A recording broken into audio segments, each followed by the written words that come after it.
Welcome, everyone, to episode 5 of the Midnight Burial. It is almost 6 a.m., so it's not quite the midnight burial this time around. Can't sleep, so I thought I'd be productive and record an episode. There's a couple things that have been going on that I feel like talking about. So, without further ado, let's get into our first topic. So, there was some controversy because Nintendo did not want to let a Japanese charity event use games that were published by Nintendo.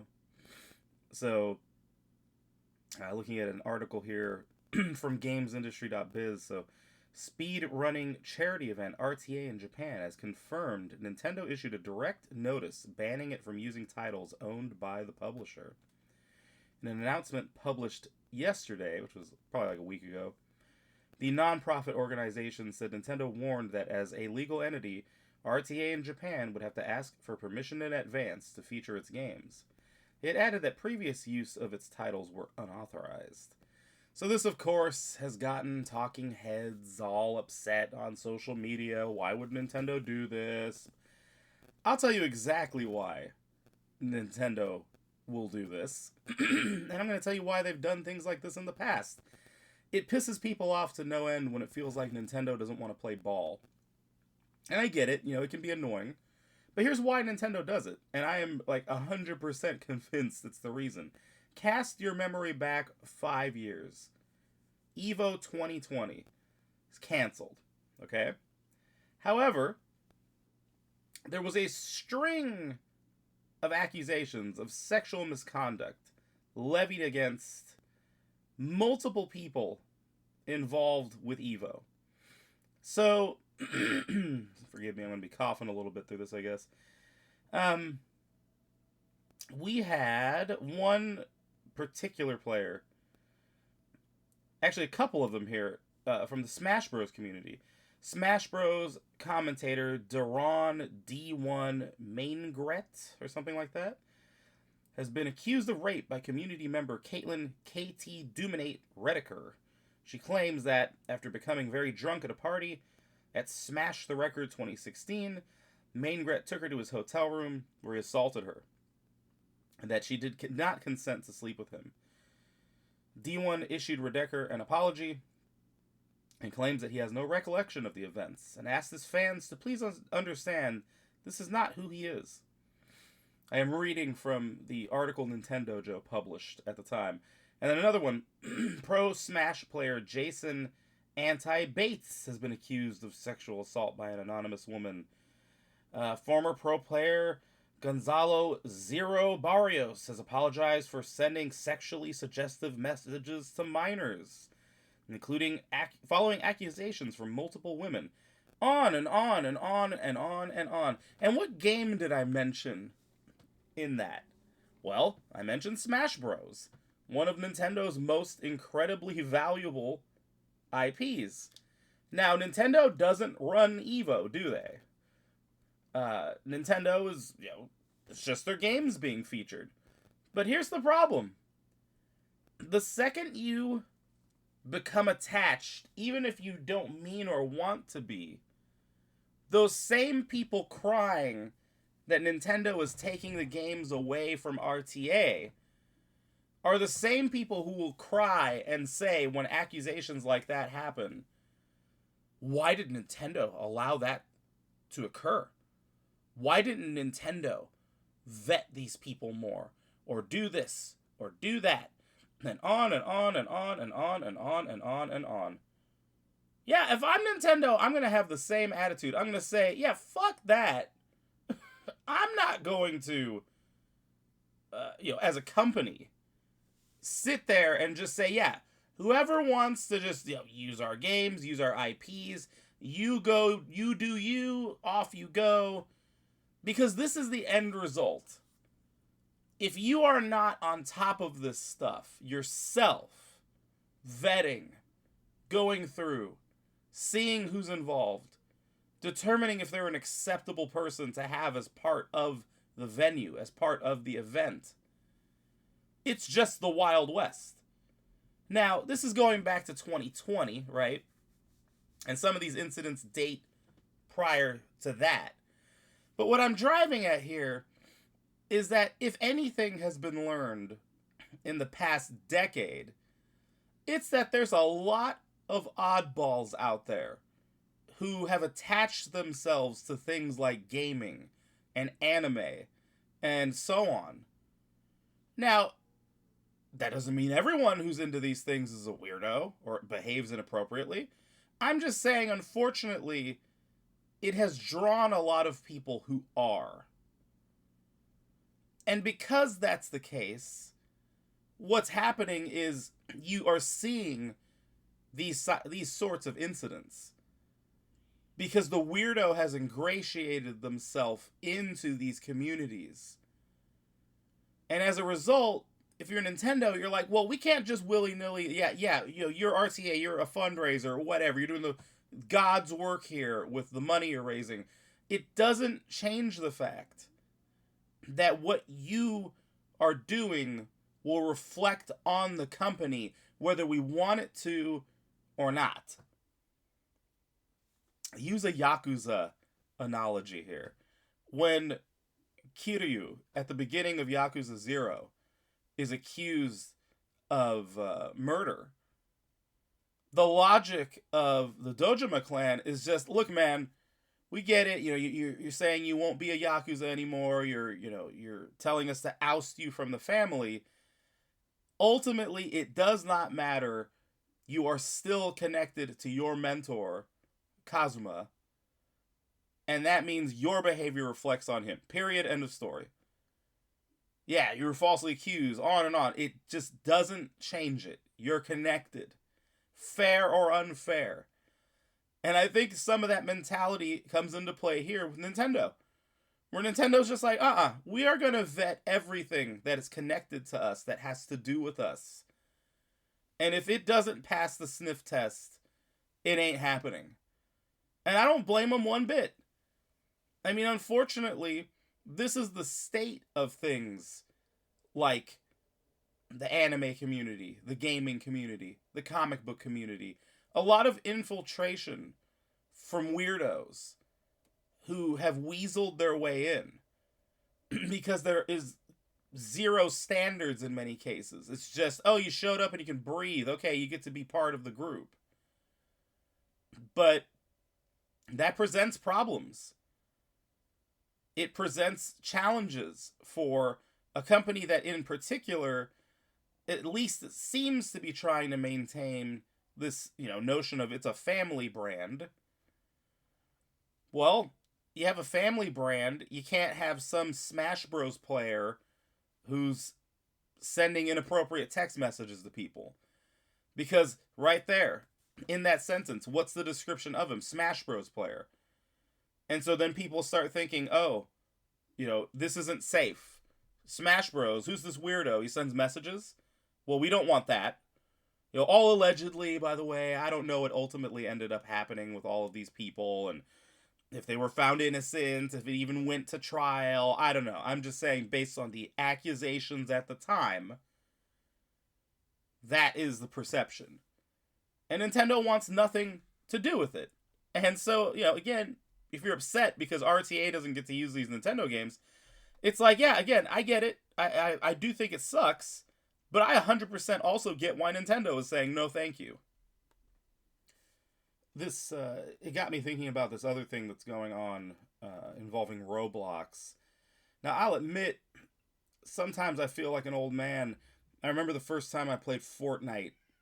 That was one of the first times that I was sitting and playing a game and felt out of my element. And I was just like, maybe I'm too ancient to get it. Roblox is kind of one of those things. I have not dipped my toe into the Roblox pool. But I'll tell you this much. If you got some Gen Alpha students, like you're a teacher, or you're a parent, and you're raising Gen Z, Gen Alpha, these kids love Roblox. It's a game, but like you can make games within it. There's a lot of community stuff that goes on. It's big, okay? And right now they have some controversy going on because their chief safety officer, Matthew Kaufman, just dumped over $800,000 worth of stock allegedly. And this is following the company being threatened with legal action uh, by a child predator catcher. So you have somebody named Schlepp, who is a Roblox player. And Schlepp, I guess, was hit with a cease and desist and some other kind of nasty things coming from Roblox itself. So he claims that he's been banned from the game, uh, and he's alleging it's because his team has exposed child predators on the platform. So again, it's the sort of problem that these companies face dealing with these communities. They're targeted, right? Look at the church, right? You had all these incidents of, the molesting priests who basically were like, "Hey, I'm getting zero, interference here. I can show up, do my thing, and no one's noticing, no one's saying anything, on and on," right? They took advantage. They knew what they were doing. Well, it's no different here. These weirdo people, they see these communities, they know who's involved with them, and so they ingratiate themselves. But they use it as a way to indoctrinate. They use it as a way to assault these young people, these children, and it just often feels like companies aren't doing enough to combat it. Now, I don't know what Roblox does or does not do in terms of trying to prevent this, in terms of trying to keep the weirdos away. There's a lot of children who play Roblox, but sadly, you're continuing to see them slip through the cracks. And, going back to Nintendo, if you're Nintendo, you're looking and you're like, well, we love that we have fans. We love that we have all these people who actively want to engage with the Nintendo brand. But to be safe, yeah, you got to be cautious as hell. You have to tread on eggshells and just be like, yeah, it's nice that you're having an event, but we're not going to sponsor it. We're not going to do this. We're not going to do that because we're not in charge of it. And ultimately, something goes wrong. Some weirdo shows up. Somebody says something. Somebody does something. Those headlines come back to us and our IP, and we don't want it. So if you're harping about this online, I think you're missing. You're missing it. You're not understanding what is happening. Nintendo's just not wanting to deal with this kind of crap, and I totally don't blame Nintendo in that regard. So that's my video game portion of today's episode. It's been in my head. And like the second I saw the story, I'm just like, yeah, I remember. It wasn't that long ago, Evo, and all those accusations. I'm just like, and you wonder why Nintendo doesn't do this stuff. Like, yeah, it's pretty straightforward, I think. But let's circle it to a different topic, and let's talk comic books and comic book adaptations. So it's looking like Superman has underperformed. Doesn't look like it's a failure or anything, but it's definitely not reaching the heights that Warner Brothers doubtlessly wanted it to. But Fantastic Four has very much stumbled. And this is despite the fact that I think both of these movies are pretty good. They're not the greatest things I've ever seen. They definitely have some problems, but just in terms of being enjoyable content, they work. They're both good. So what's going on? Why isn't anybody going and watching this stuff? Well, I'm going to loop this into comics a bit. And let's talk about our good friend Comics by Perch. So Perch did a video that I thought was interesting from a little less than a day ago at this point. The fan base problem. So I might butcher Perch's argument, but I think I have it pretty much down. Perch is saying in comic books, specifically what he's talking about, he says there's this issue that they have of the raging blue skyer. The raging Redditor this vocal contingent of people on social media, but he gets fairly specific about where on social media, which I think is pertinent to the argument here. How they go on and complain about the craziest things. And it's like, yeah, there's a lot of that going on, and what do you see happen? When that group complains, it gets traction. All of a sudden, editorials scrambling at Marvel and DC to correct, to say, oh, we didn't mean to not include this or not do that. We'll be better. We'll, on and on and on. Well, the problem is you are catering to that crowd, and that crowd doesn't spend money. They don't buy your product. And I think in some cases, they are engaged with your product not because they are actually interested in it, but purely out of activism. So unfortunately, I think this argument does have to be framed in a left versus right mold, which Perch hates. And I get frustrated because I know Perch tries to keep it level, and I think he does an okay job. But he has trouble just admitting this is the problem. Call it for what it is. I listen to Perch and think Perch sounds like a classic liberal. He's somebody who is, he probably leans left, but he also probably leans what some would consider quote-unquote right these days, but is maybe more down the center. I don't know. I mean, I don't know the man personally. I'm just kind of guessing based on how he talks. But the reason I say that is because when it comes time to point fingers or to assign blame, Perch doesn't like to just be like, oh, it's, the woke, it's this, it's that. But it's like, well, think about it, man. You're talking, like, you specifically call out the Blue Skyers, right? We know what direction they lean. But then he also tries to say, but then there's the people on the right, they're not buying comics either. And they're complaining. It's like, yeah, but who listens? Who do they listen to? Who does editorial's ear get bent by? It's certainly not the people that lean right. And the people who lean right, I mean, what are they complaining about? That Peter and Mary Jane aren't married?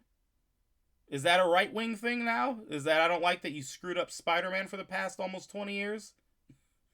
Like, to just kind of pretend you don't know where the problem's coming from, to me, doesn't help anyone. It's like you're on the verge, it's like Bill Maher, right? Bill Maher is like on the cusp of acknowledging, maybe I'm not on the right side at this particular moment. Because it's not going to be forever, right? In 20 years, we'll probably be looking at the Republicans saying how crazy they are. Or vice, it's just whatever your political bent is. It can flip, it can change, right? That's what happens with adults. Cult members, however, it's one way forever, and that's how they think and that's how they feel. And we have one particular cult that has the ear of the comic book industry. And I think it's because a lot of members of the cult are in the industry, in editorial, dictating what stories are published, what direction everything goes in. Now, don't take that to mean that I'm saying, oh yeah, it's just the wokey dokey. There is some of that, and it is a problem, and I'm saying Perch doesn't call it out enough. But what I'm saying here is that in Perch's recent video, he's talking about how that side of the aisle doesn't buy the comics. I'm like, yeah, but you're forgetting they don't buy the comics, and they never did buy the comics. The other crowd did buy and was told to go F themselves. And then they vacated. And now they look back longingly, remembering the eras that were good, and, trying to pluck out the comics here and there that are still decent, and doing what they can to promote them, right? You have Wes on Thinking Critical. He's like one of the primary voices, pointing out good books and telling people, hey, go check this out. Try to show some support. You have your boy Zach, who is at this point just being chaotic, it feels like. I don't know what his goal is. I know he thinks he has his very specific idea of what he's doing, and I don't agree with it. But in his own way, he tries to highlight certain things. But the point is that that crowd is still there and would be buying if you gave them something to buy. I look at my shelves, and I've talked about this. I'm astounded at what I used to read. And I'm talking week to week. I would be going to the comic book shop just like desperate to see the next issue of various series. New Avengers, Daredevil, whatever it might be. And that period in the 2000s, especially like, the early to mid 2000s,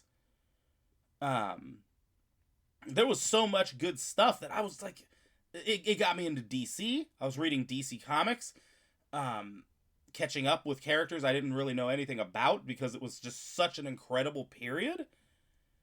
It's like, yeah, and I have strong opinions on comic books, but this crowd that the industry's currently catering to, they cater to, I think in part, because again, I think there's some true believers among their ranks, but in part, they cater to out of fear.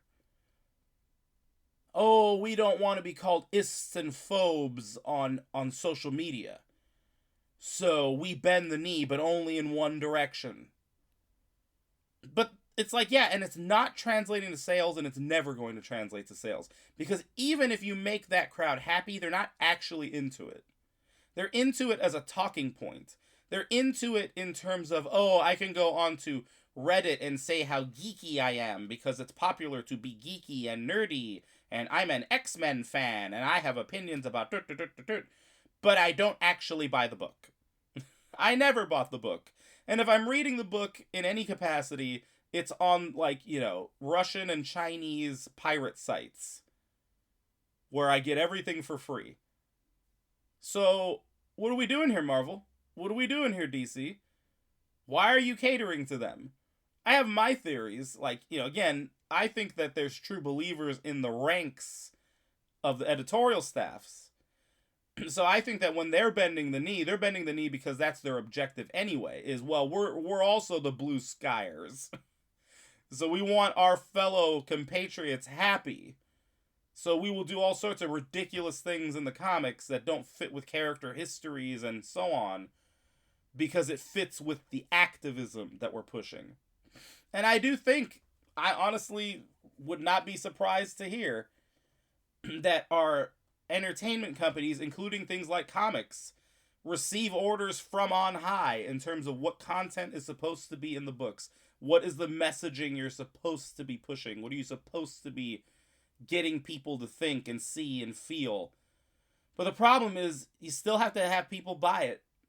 And you are overwhelmingly seeing people not buy it. And so, Perch's argument is basically, you gotta stop catering to them. Like, you gotta stop catering to this crowd that doesn't pay, that isn't interested, that, does not contribute to your company's bottom line. I agree 100% with that. It's like, yes, just start looking for what the fans are interested in and give them that. You make product, bro. It's product. It's art, but it's mass-produced art, okay? It's not a Picasso painting. You make it every month, you churn it out, it keeps people entertained, all right? It's not any different than watching a television show every single week. You're creating episodic content, and people give you money for it. So if people are saying, yeah, Paul sucks, why is this soy-infused moron with Mary Jane? It's like, yeah, I don't really get it. I mean, you for one thing, you're positioning Mary Jane as this superhero now for whatever reason. So it's okay for her to be in this committed relationship, but it can't be with Peter Parker? Why? And then, these ridiculous girlfriends they keep giving Peter that nobody gives a shit about. Why? Everyone likes him with Mary Jane. It makes crowds happy. DC did it. DC stepped back and said, yeah, we did New 52. People weren't very chill with this whole setup for Superman and their Wonder Woman romance. You know what? We're just going to bring back 90s Superman, who not only is he still married, we're going to give him a kid, too.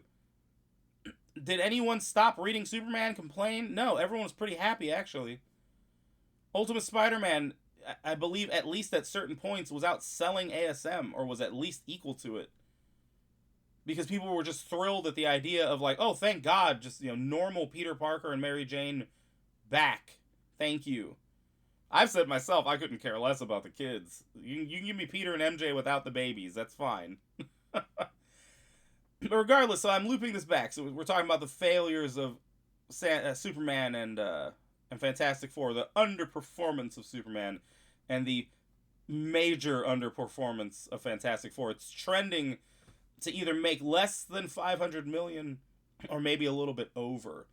So some moron at, like, I don't know, Variety, it was one of the Hollywood rags, was saying, is 800 million the new billion? And I'm gonna echo what a lot of people have already said. No, it's not. You know why? Because mathematically 800 million is not 1 billion. That's about 200 million less.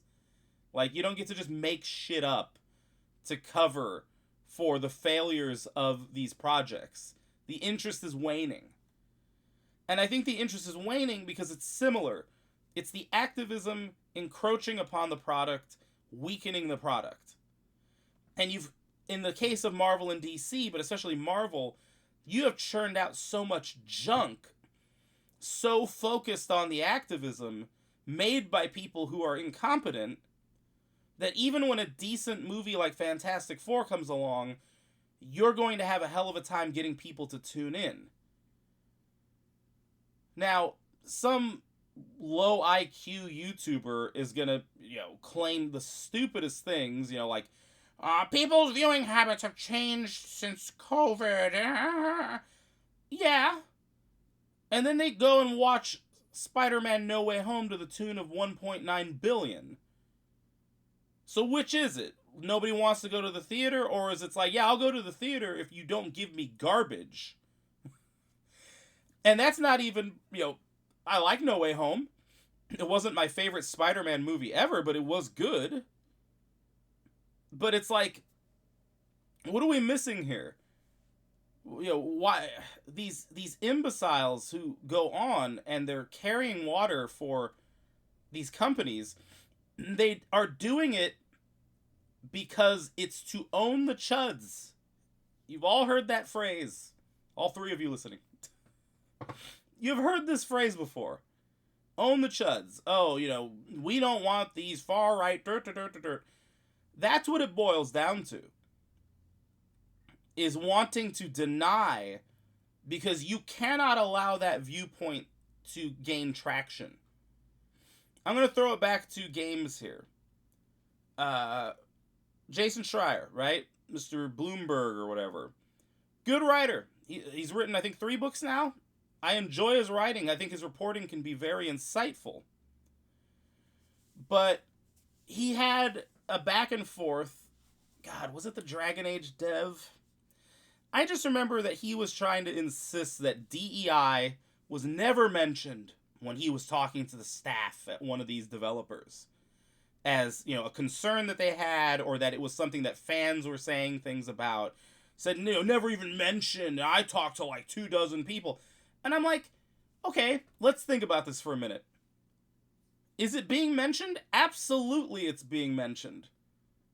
But why would you say it's not? Again, this is me theorizing. I don't have access to Jason Schreier's brain. This is my reaction to what I heard him saying. Is I don't believe you. Because I know that it has to be being mentioned. But it's not being mentioned in the way that maybe you're thinking. You can't talk about it. Because if you talk about it, you validate it. If you say, yeah, there is a contingent of fans that do not like the activism we're pushing in the games. If you say it, the second you do, you lend credence to it. You're saying, yes, that is a thing. It is a problem. I'm not saying it's a huge problem. I'm not saying it's a small problem. I'm just telling you it's a problem. We talk about it. We discuss it.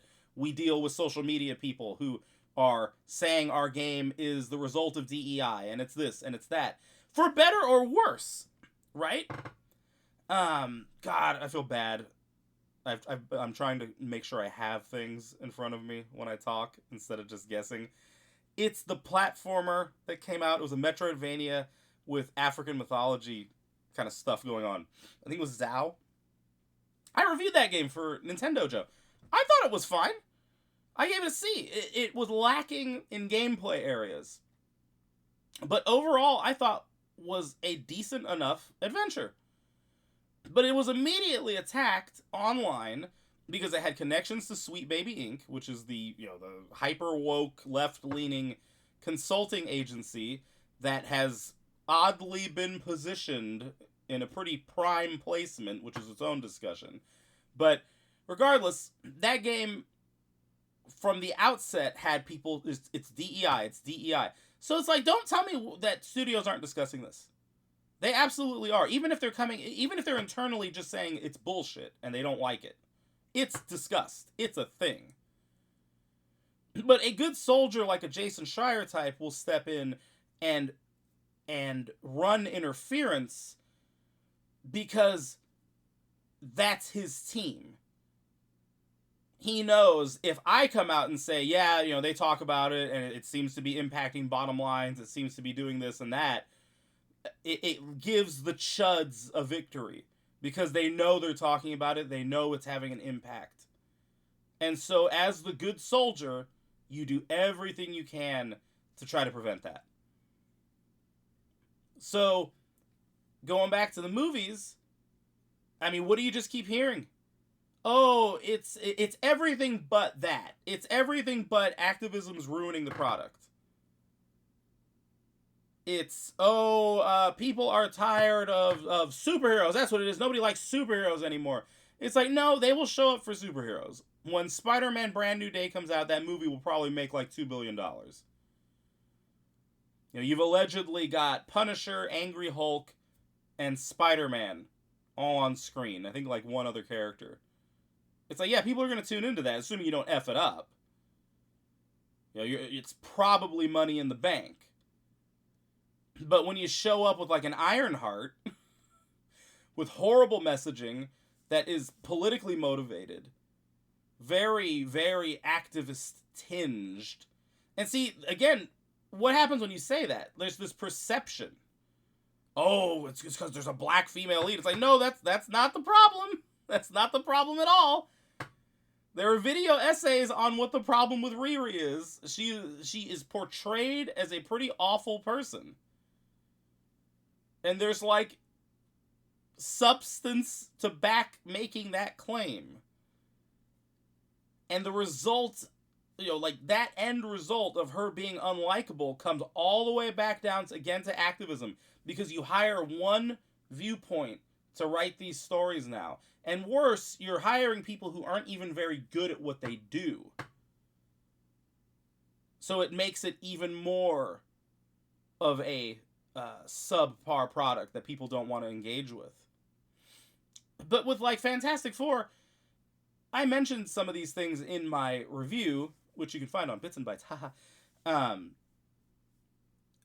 Pedro's not the way Reed needs to be. He is diminished. Why? Because that fits with the political angle that Hollywood has. They allowed him to be the leader, but he's certainly not a forceful leader, is he? The most aggressive person in this movie is Sue. Think about it. Sue is about to shoot her baby out in space, and she looks at Johnny and says, "Kill her!" referring to the Silver Surfer. Reed doesn't utter anything like that in the film. I think the closest he gets is like, I will never let you take our son, or something like that. But he's nowhere near at the level of aggression that Sue shows.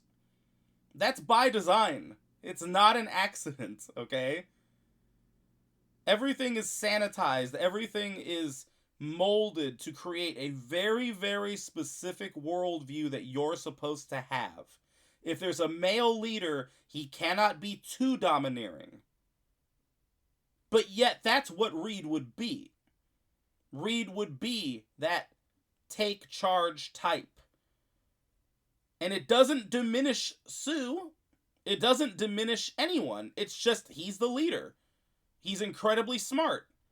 He's going to dictate a lot of what we do. Does that mean Sue doesn't interject when she thinks Reed's full of crap? Of course not. But when you portray things as they actually are, it goes against the narrative. It goes against the activism. It goes against the worldview that you are quote-unquote supposed to have. And so if you don't have it, well, that's a problem. And so interference, interference, interference. Stories from Variety, stories from the Hollywood Reporter. You get some talking head on YouTube. And denial, denial, denial. It's not the thing that we all know it is. No, it is. I mean, even Superman. Refusal to tout the, truth, justice, and the American way, because the American way goes against the message. Superman has to be diminished. Few characters show him actual proper respect that you would show someone like Superman. I mean, think about it. People are scared shitless of Homelander, right? But that's because Homelander's a psychopath. He could kill you at any moment. But you're scared because why? He has Superman's powers. It's Superman if Superman was evil. But do you think you wouldn't have the opposite reaction to Homelander if he was like Superman? This beacon of good and justice? This down-home American? I think it's funny. There's this guy. His name is Carrie Mann. He's on Instagram. You might know him. He's the Geratos guy. If you've been watching that Southern dude who reviews food and Mexican sodas, stuff like that. He's hilarious. I mean, that guy in my brain is just pure, that part of America at least, right? That kind of Southern American. Superman is that. He's the cornbread Midwesterner or whatever. It's like he's a type of American in your head. You can picture him vividly.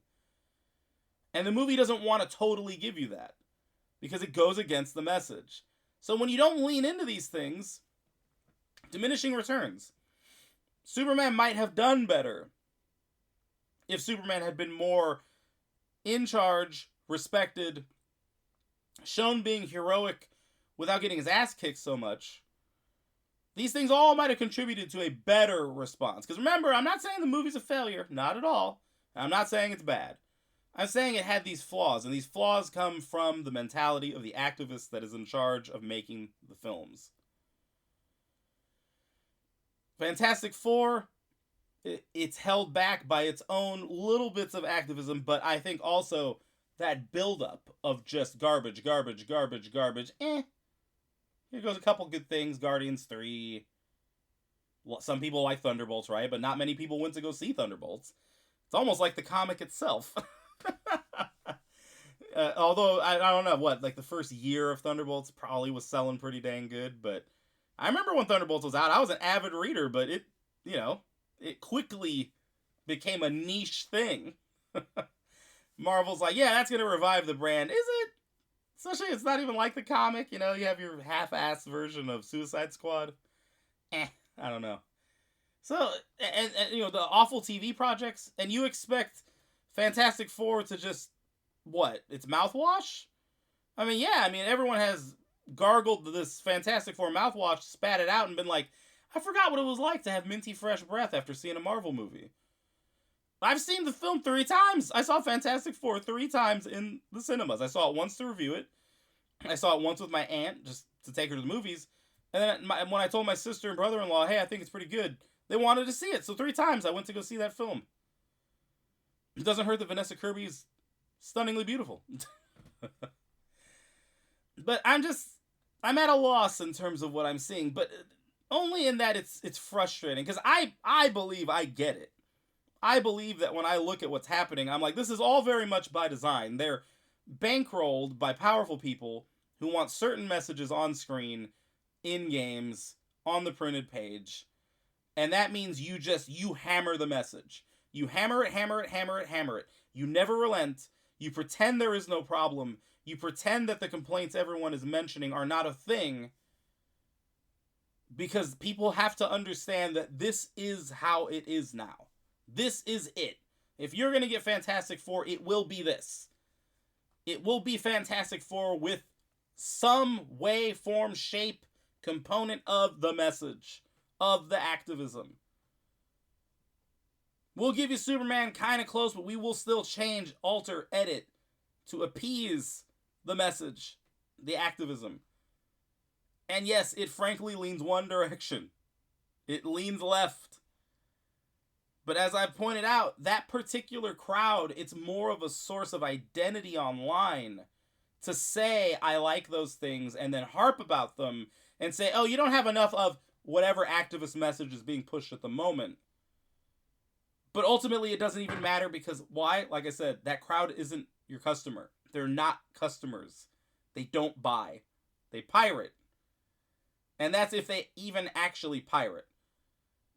Because I think a lot of those people, they're not even really truly into this stuff anyway.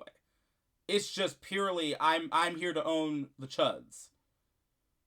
So if me being a huge Fantastic Four fan out of my ass allows me to own the chuds, then that's what I'm gonna do. And it's like, in the interest of making money, you would obviously just ignore that crowd. Now, what's I think fascinating is we are seeing some of that in other aspects of culture and pop culture. The Sydney Sweeney ad, right? This whole insane, oh, it's pushing Nazism, it's pushing this, it's pushing that. It's like, what are you talking about? It's a hot blonde in denim. She has nice jeans. It's like, yeah, genetically, she's got pretty much the full package in terms of a body and a face. And if there's a little bit of a double entendre there, because it's jeans versus jeans, oh my god. It's like, and when you had this weird meltdown, but I saw somebody on X who was talking about this, claiming that this was a fabricated outrage that quote-unquote right-wingers were bringing up. Basically saying, the left wasn't outraged by this. It was only a small chunk of... It's like, well, I think you're kind of missing intentionally probably the point. Because for one thing, yeah, American Eagle apparently sold out these jeans. Like, what this collection involving Sydney Sweeney sold like hotcakes.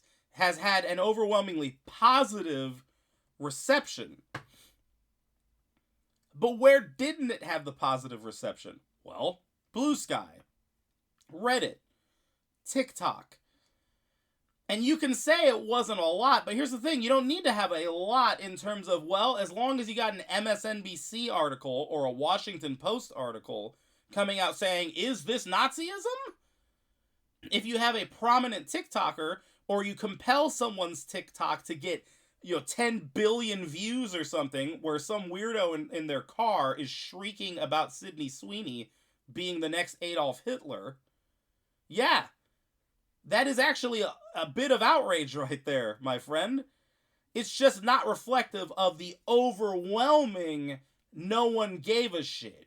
Everyone was fine with it. In fact, everyone was kind of happy to see a very beautiful woman in a pair of jeans in an ad. So, similar stuff, going on with Hollywood, right? It's like, the difference is that American Eagle's saying, well, what are we doing here? Like, you look at who comes into an American Eagle, it's young, attractive people. Why wouldn't they want to see another young, attractive person modeling our jeans? Like, why are we trying to appeal again to a demographic that doesn't even want to wear this? In many cases, can't even afford to wear it. Jobless, activist, exists on social media shrieking about things, doesn't actually engage in any of it.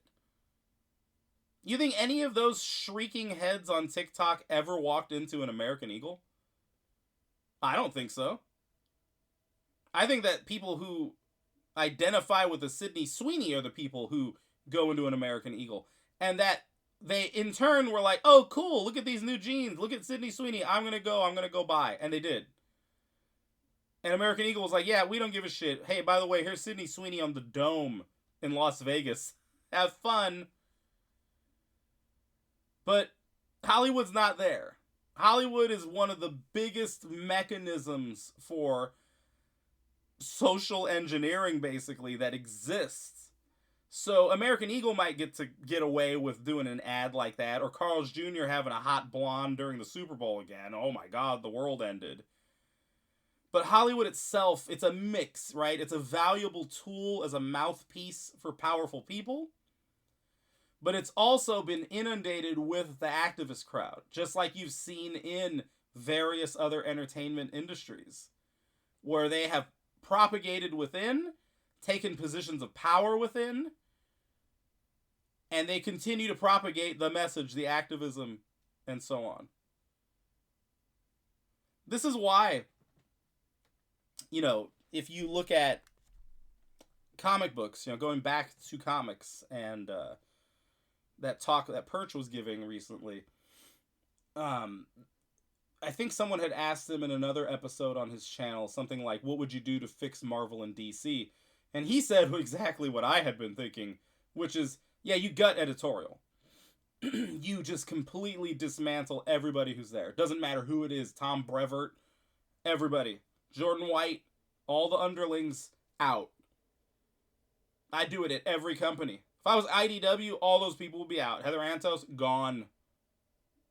Purely there through bullying power. Like, is she producing anything that anyone cares about? Maybe a handful of things here and there over the years, but otherwise, what's been contributed? Nothing as far as I can tell. Now, I'm not saying people should have, attacked her online, but she certainly made no friends with the ensuing persona that she crafted for herself online, which was basically antagonizing to anybody that she considered just, an evil right-leaning person. That's the vibe she gave, but she's still in power at a company like IDW. And you have other ideologues who are in positions of power at Marvel, at DC. And so, if you sit and look and say, well, how would I fix this book and this book and that book? Well, the answers seem to readily and easily present themselves, I think. Look at Batman, right? There's no Alfred. I'm not sure if he has his money back, but I think he still doesn't have his money. And so on. It's like, look, these are just all aspects of the character that everyone's fine with. No one gives a shit about, except for who? I'm going to say it for the millionth time this episode. The activist crowd. The Blue Sky crowd. The Reddit crowd. That one direction that leans a certain way. That's the crowd. And they don't buy and never did and never will. And you cater to them. Over and over and over. And that will never change until editorial's out. Because so much of editorial's aligned with that. They're either scared of it or of it.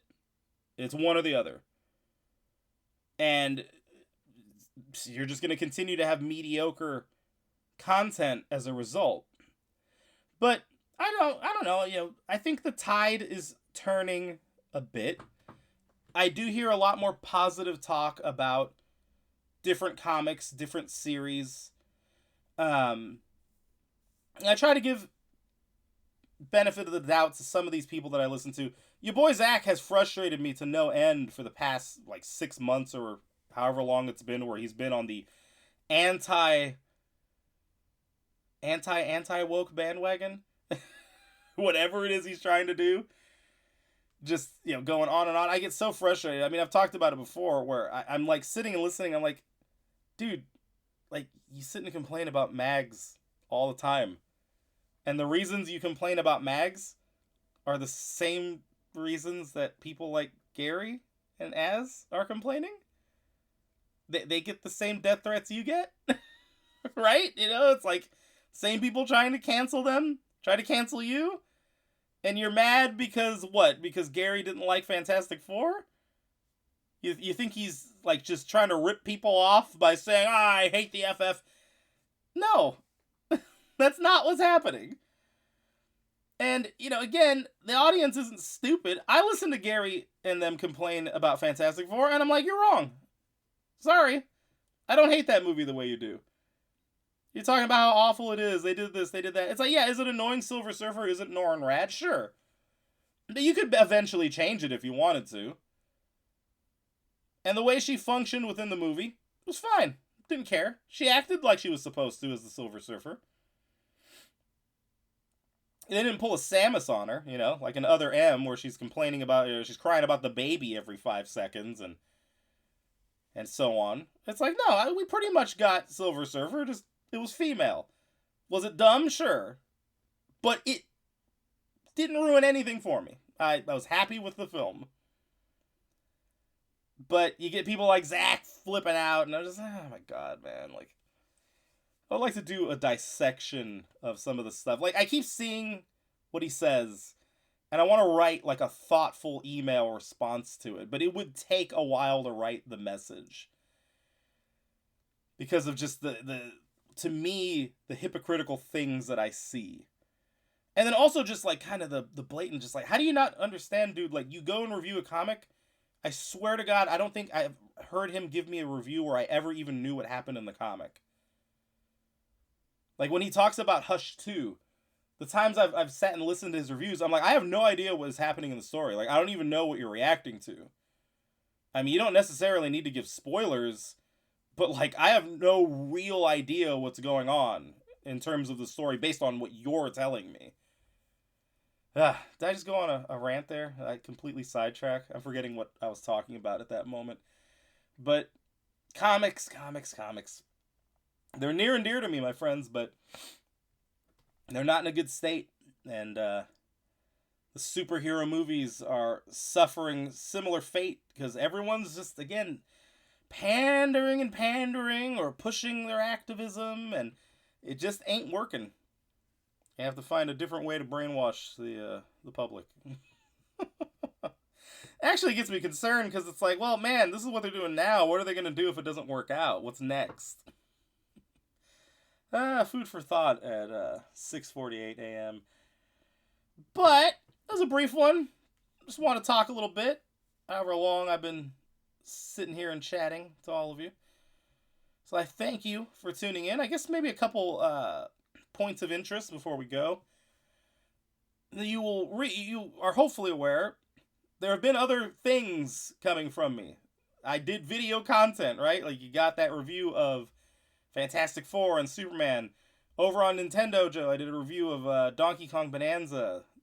And so, trying to diversify, trying to get more stuff out there that's not just the writing, that isn't just, podcasting with me talking. And I'm planning to continue that as much as I can. Recall, I am a teacher, and it is the first day back of getting ready for the new year. So I'm looking forward to that. I'm looking forward to seeing all my students. So, I'll be as active as I can, but I can make no promises. But I hope you're enjoying what you're seeing, what you're hearing. I hope also that it's clear, I try to be as fair as I can with the things I talk about. I've got plenty of blue skiers in my life, friends. Don't have a problem if that's you. My problem is when we start getting into issues of hypocrisy or control or pushing narratives, pushing messages. I don't like it coming from either direction. But I do think that when it comes to, for example, people like Perch, who I know want change, I know want to see things be better, it's like, well, you got to call what you see as you see it for what it is. So it's like, don't try to play down the middle and be like, well, the right-wingers aren't buying comic books either. It's like, they were. Okay? And you're calling them right-wingers. It's like, what even is a right-winger, bro? It's like, you don't like crime in your neighborhood, so you're a right-winger? Like, that's how a lot of people act nowadays. It's just a stupid label. It doesn't even make sense. It's like, no, what you should be saying is you have an activist fringe and everybody else. And everybody else includes the left and the right, okay? Because I think, again, the left includes Perch. I think Perch is somebody who would have fit right in at UC Berkeley on campus in 1993. All right? So when you're sitting and you're trying to assign blame, it's like, no, call it what it is. It's like an extreme left fringe, very vocal on social media, knows how to weaponize it and use it. And there are members within media, right? Movies, comics, etc., that amplify them and are creating this problem. But don't sit and act like it's a two-sided problem. It's pretty much a one-sided problem. Point at the side and say, yes, that's causing issues. You can make pretty much everyone happy in terms of the overwhelming majority because we've seen it. We've seen it in comics. Do you think Beau DeMayo was reading X-Men as a kid and was just like, oh, there's not enough of X, Y, and Z? I mean, maybe he had some thoughts like that, but it sounds to me like Beau DeMayo loved the X-Men as a gay man and produced, by all accounts, a very good season of X-Men entertainment with the cartoon that came out last year or the year before, or whatever it was. So, to me, I see these problems and I'm like, it ain't really about the left versus right. This is an extreme group that's very vocal and is being platformed. In some cases deliberately, and in some cases ignorantly, by well-meaning people, but is nonetheless disrupting things we love and are entertained by.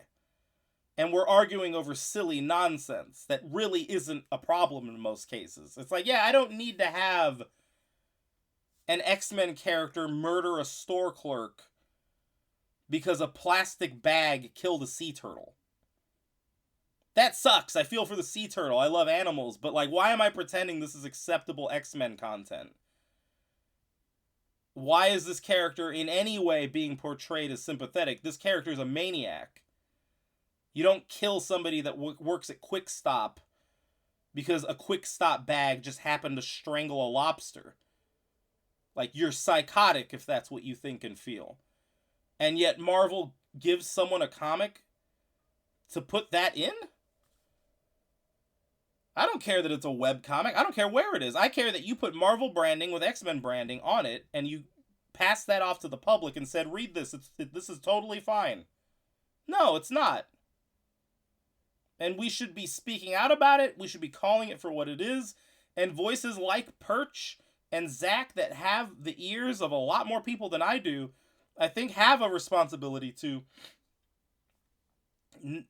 be as honest as they can. I'm not saying they're liars. I'm just saying I don't get this wall that the two of them have up. Zach more than Perch at this moment, but you know, I'll hear Perch and it's like he's like right there again. He's the Bill Maher of comics. It's like, yeah, you're getting it, but you also are just like, oh, I don't want to throw my side under the bus, and it's like it's not your side.